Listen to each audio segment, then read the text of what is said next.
आज हमारे साथ है यूपीएससी से जुड़े हुए 3 लोग, निशांत जैन, अनन्या दास और आदित्य रंजन। हम इनसे बात करेंगे कि मेंस की तैयारी, प्रीलिम्स की तैयारी और ख़ास तौर पर इंटरव्यू की तैयारी कैसे की जाती है, इन सारे मुद्दों पर लिखना कैसे होता है। निशांत का जोर था कि लिखना कैसे होता है, ये ज़रूर पूछा जाए। तो निशांत, सबसे पहले बताएं, आपका विषय हिंदी था। जी बिल्कुल, हिंदी साहित्य। हिंदी साहित्य, तो ये बताइए कि साहित्य में तो बहुत कुछ लिखा जा सकता है, कुछ भी लोग लिख सकते हैं, तो उसमें क्या ध्यान रखेंगे भैया, क्या लिखना है जिससे नंबर ज़्यादा बढ़ जाए। जी बिल्कुल, मैं कहूँगा कि साहित्य हालांकि बहुत बड़ा विषय है, लेकिन उसको इस तरह ना लिया जाए कि कुछ भी लिख दिया जाए। उसको भी व्यवस्थित तरीके से लिखना है, यानी कि साहित्य जब आप लिखें या भाषा के बारे में लिखें तो भी उसमें एक क्रम होना चाहिए, उसमें एक सिस्टमैटिक अप्रोच होनी चाहिए और कोशिश करें कि सभी पक्षों को कवर करें। अनन्या, यहाँ तो भारत में कहते हैं कि सब लोग, राजनीति तो सबको मालूम है, बिहार के लोगों को तो सबको पता है राजनीति। तो राजनीति वाला जब विषय हो तब उसमें लिखें कैसे? क्योंकि बोलने का तो बोल ही देते हैं लोग कुछ भी। जी देखिए, जो राजनीति शास्त्र है इसमें अलग अलग भाग हैं, उनको अलग अलग टाइप से डील करना चाहिए। जो पार्ट में ऐसा है कि स्टैटिक चीज़ें थिंकर्स ज़्यादा कोट करनी चाहिए, वहाँ थिंकर्स को कोट करें। जहाँ इंटरनेशनल रिलेशंस है वहाँ जो करंट इवेंट्स हैं उनको लाएं। और जैसा कि निशान ने कहा कि व्यवस्थित तरीके से लिखें, तो ये बहुत इंपॉर्टेंट है। व्यवस्थित तरीके से हम लिखते हैं तो लगता है एग्जामिनर को कि हमारी सोच भी व्यवस्थित है। लेकिन ये होता क्या है कि जैसे खास करके बिहार और यूपी में जहाँ से बहुत सारे लोग देते हैं, तो वो समझते हैं कि जो चाय के ढाबे पे बैठ के जो बतकही होती है उसी को लिख देते हैं लोग, यूपीएससी वाले। नहीं, ऐसा तो नहीं है, क्योंकि जो एग्जामिनर है वो भी पॉलिटिकल साइंस या राजनीति शास्त्र का ही पढ़ा हुआ कोई प्रोफेसर होगा, मुझे ऐसा लगता है। तो उन्हें वो एक्सपेक्ट कर रहे होंगे कि हमें थियोरी पता होगी और हम उसको अप्लाई कर सकते हैं। तो थियोरी को हम अच्छे से लिखें, और अगर कोई रियल लाइफ सिचुएशन है, कुछ चल रहा है अभी करंट, उसको हम कोट करें, एग्जांपल्स दें, तो हमारे आंसर में वेट आती है, तो वो अच्छा रहता है। आपका विषय क्या था? समाजशास्त्र। समाजशास्त्र। ये बताइए कि समाजशास्त्र में तो कोई परिवार के बारे में लिखना है तो कुछ भी लिख देगा, किनशिप और फैमिली के बारे में तो कुछ भी लिख, तो उसको व्यवस्थित कैसे किया जाए? अगर थ्योरी भी आपने पढ़ ली तो उसको व्यवस्थित कैसे करें? सवाल में जितने भी सवाल के हम जवाब देते हैं, जैसा अनन्या जी कह रही थी, तो उसमें 2-3 पार्ट्स होते हैं। पहला पार्ट वो थिंकर वाला है, जिसमें हम जो विद्वान हैं समाजशास्त्र के क्षेत्र से उनको थोड़ा सा कोट करते हैं कि उन्होंने क्या कहा। और फिर जो अभी चल रहा है कि अभी देश में परिवार की स्थिति क्या है, कैसे जॉइंट फैमिली, न्यूक्लियर फैमिली हो रहा है, तो वो सब ट्रेंड लिखते हैं और एक कॉन्क्लूडरी रिमार्क देते हैं कि भाई आप क्या चाहते हैं कि परिवार क्या गलत हो रहा है और क्या सही हो रहा है और क्या होना चाहिए।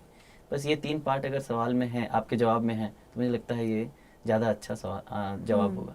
आप लोग जिस तरह से बता रहे हो उससे तो मुझे लग रहा है कि बहुत आसान है, मैं भी क्रैक कर सकता हूँ। जी बिल्कुल। जी जी नहीं, मेरी अब उम्र नहीं रही। ये पूछना चाह रहा था कि ये जो पूरा का पूरा एक हवा खड़ा किया गया यूपीएससी को लेके कि ये इतनी बड़ी सेवा है और इसको क्रैक करने में मतलब 12 बज जाते हैं आदमी के, लेकिन आप लोग जैसा बता रहे हैं ये तो बहुत साधारण सा और बड़ा आसान सा लग रहा है। तो वाकई आसान है मतलब जी, कुछ तो है मैं इसमें ये कहना चाहूँगा कि जैसे कि आजकल बड़ा ज़माना एकदम बदल गया है, कॉमन सेंस की बात ही नहीं करता कोई, common sense is not so common.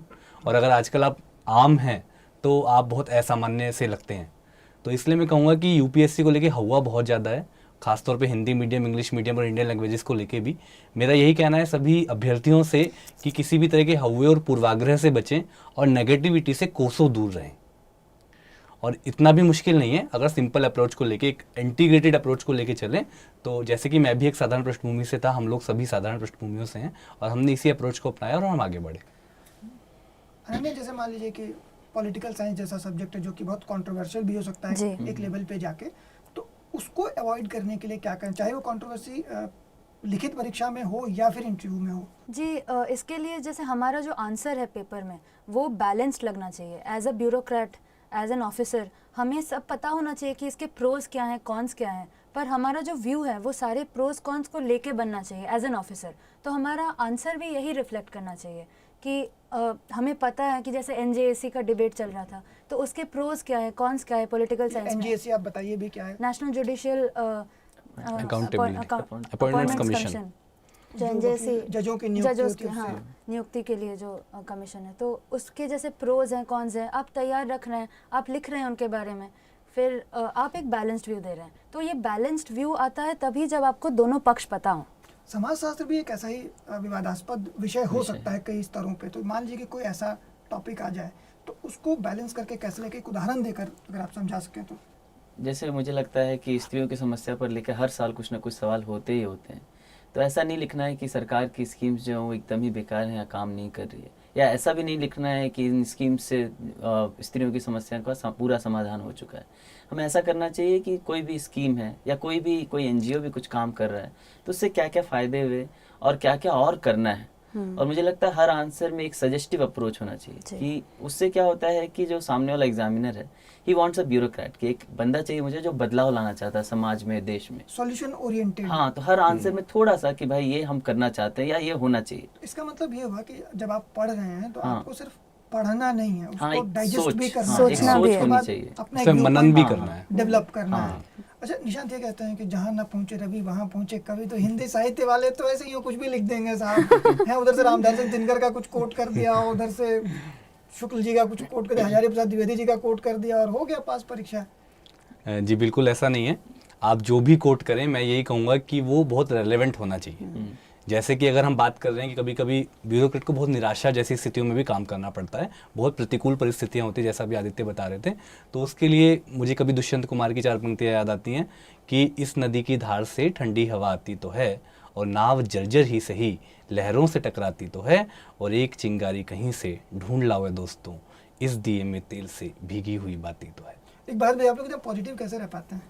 निराशा नहीं होती कभी भी? ये सब लोग बड़े परफेक्ट और पॉजिटिव हैं। मैं इससे पहले भी कह रहा था अनन्या से कि सब लोग तो पॉजिटिव कैसे रहते हैं? जी, एक तो मुझे लगता है कि रिजल्ट आने के बाद ये पॉजिटिव वाइब्स आ हाँ, गई ये भी है। है। पर वैसे मुझे लगता है कि ये परीक्षा ही ऐसी है कि आप इस फेज में वो निराशात्मक बातें जब छोड़ते हैं तभी आपका सिलेक्शन होता है। हाँ। जैसे मैं पिछले साल भी इंडियन रेवेन्यू सर्विस में था, तो मैंने हार नहीं मानी कि नहीं एक बार और देना है, और इसी तरह से देना है जैसे पिछले साल दिया था, विदाउट एनी कॉम्प्रोमाइज़ कि नहीं ये खराब था वो खराब था। अपनी गलतियाँ पहचान के आगे बढ़ते रहिए।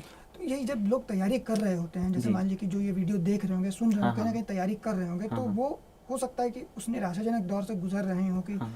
नहीं हुआ तो क्या होगा। तो ये नहीं जो- सोचना होता ये है। जो होता है ये भाई कोई भी, मतलब मैं भी हाँ, जब हाँ। बीबीसी की परीक्षा दे रहा था तो मैं भी ये सोच रहा था कि कि नहीं नहीं हुआ हुआ तो क्या। होगा, कभी कभी तो आता है। तो इस तरह के जो क्षणिक ही सही आवेग आते हैं, तो उससे कैसे निपटा? जी, 2 बातें मैं कहना चाहूँगा इसमें। एक तो है कि आपका एक दृष्टि होना चाहिए कि आप क्या करना चाहते हैं, ये एक माध्यम है उसके लिए। जैसे मेरी दृष्टि अगर समाज सेवा है तो मैं किसी गैर सरकारी संस्थान में जाके भी कर सकता हूँ। आईएएस उसका एक माध्यम है। वैसे ही आपको अगर पैसा कमाना है तो आप बिजनेस भी कर सकते हैं, एक कंपनी में एक जॉब भी कर सकते हैं, पर ये नहीं होना चाहिए कि ये पास नहीं हुए तो कुछ नहीं हुआ, ये है। और बाकी है, आप जैसे बोल रहे हैं नहीं होगा तो क्या होगा, मुझे लगता है कुछ नहीं होगा तो तजुर्बा होगा। क्या बात है, क्या बात है। अनन्या? जी, मुझे जैसे मैंने अपने आप कभी ऐसा नहीं सोचा कि नहीं होगा तो क्या होगा। मेरा ऐसा था कि मैं अपना 100% इसमें दूंगी, फिर देखा जाएगा, क्योंकि कुछ ना कुछ तो हो ही जाता है ऐसा। हाँ, अगर आपने ईमानदारी से किया तो हाँ। कुछ ना कुछ हो ही जाएगा। हाँ। निशान? बिल्कुल, जैसा अनन्या ने कहा कि अगर चांद बनने की ख्वाहिश करिए, चांद भी नहीं बने तो तारे बन के कहीं लटक जाएंगे। तो लेकिन फिर भी अक्सर मैं आपको बताऊं कि जैसे आम स्टूडेंट सोचते हैं, मैं भी सोचता था, और मैं हमेशा ये सोच के रखता था कि मेरा प्लान बी क्या होगा। तो मैं ये भी प्लान किया हुआ था मैंने कि अगर मेरी अच्छी रैंक आई तो मैं आईएएस बनूंगा, और आईएएस बन के क्या करूंगा ये भी मैंने पहले से सोचा हुआ तो है। मतलब डरना भी बुरा नहीं है, डर हाँ, लगता नहीं है नहीं, तो डरना है, लेकिन उसको हावी नहीं होने देना है, और ये सोचना है कि अगर ये नहीं हुआ तो मैं क्या करूंगा। एम्प्लॉयबिलिटी अगर मेरे अंदर है तो मैं कहीं और रोजगार कर लूंगा, कहीं और जॉब ले लूंगा। हमारी डिग्रीज जो थी दे मेक अस एम्प्लॉयबल, तो हमें ये पता था कि तो अगर ये confidence भी नहीं बढ़ हुआ, जाता है थोड़ा सा। Confidence बढ़ आई जाता कुड है। Go back to the IT sector. Yes, of अच्छा, course. एक ही होता है कि जैसे मान लीजिए कि जब उम्र होती है 22-23 साल के आप होते हैं, तैयारी शुरू करते हैं, तो अगर मम्मी पापा का भी वो है कि भाई ये बनना है, तो वो हाँ। उनका भी बड़ा प्रेशर होता है कि साला जी, जी। ये भाई ये बन जाओ, बन बन जाओ। उस प्रेशर को, या पीयर प्रेशर एक होता है कि साहब वो बन गया, तो इससे कैसे कोप करना होता है? जी, पेरेंट्स बहुत जैसे ऐसा, हाँ प्रेशर तो रहता ही है, पर हमारे सारे पेरेंट्स काफ़ी सपोर्टिव रहे हैं थ्रू आउट, और ये हेल्प भी करता है। और अगर थोड़ा प्रेशर रहे वो आपको थोड़ा पुश भी करता है। पीयर प्रेशर ही नहीं, पीयर रिव्यू भी आप कर सकते हैं अपने काम को, तो ये भी जैसे पॉजिटिवली आप ले सकते हैं इस पूरे चीज़ को, it can be used positively. तो बेसिकली मूल रूप से ये है कि भाई मामला बिल्कुल सामान्य रखना चाहिए, बहुत ज़्यादा हवा नहीं करना चाहिए। जी। जवाब आपको संतुलित ढंग से देने चाहिए, इंटरव्यू हो चाहे मेंस हो चाहे प्रीलिम्स हो।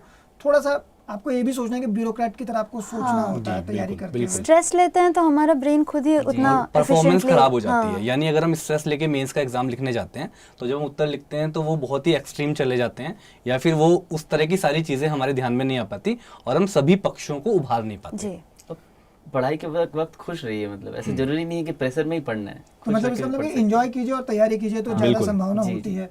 ये थे हमारे साथ निशांत, अनन्या और आदित्य, जिन्होंने बताया कि कैसे तैयारी की जानी चाहिए, कैसे बहुत ज़्यादा स्ट्रेस नहीं लेना चाहिए। ऐसे ही और वीडियोस देखने के लिए आप आइए BBC हिंदी के YouTube चैनल पर। मेरा पर्सनली बहुत इंटरेस्ट रहा है फिजिक्स से 11th-12th से, और जब यूपीएससी के लिए एक ऑप्शनल सब्जेक्ट लेने की बारी आई तो मैंने बहुत सारे सब्जेक्ट्स ट्राई करे थे कि शायद मैं पढ़ पाऊँ, बट किसी ना किसी वजह से मेरा शायद उसमें इंटरेस्ट नहीं था या डेवलप नहीं हो पाया या कोई और वजह रही होगी। तो then I came to my basic subject. ये डिसाइड करना कितना मुश्किल होता है कि अगर आपका विषय नहीं है, कोई आप एक बिल्कुल ही नया विषय लेते हैं यूपीएससी में, तो वो कितना कठिन होता है, उस फैसले को लेने में क्या किस तरह की कठिनाई लोग देखते हैं?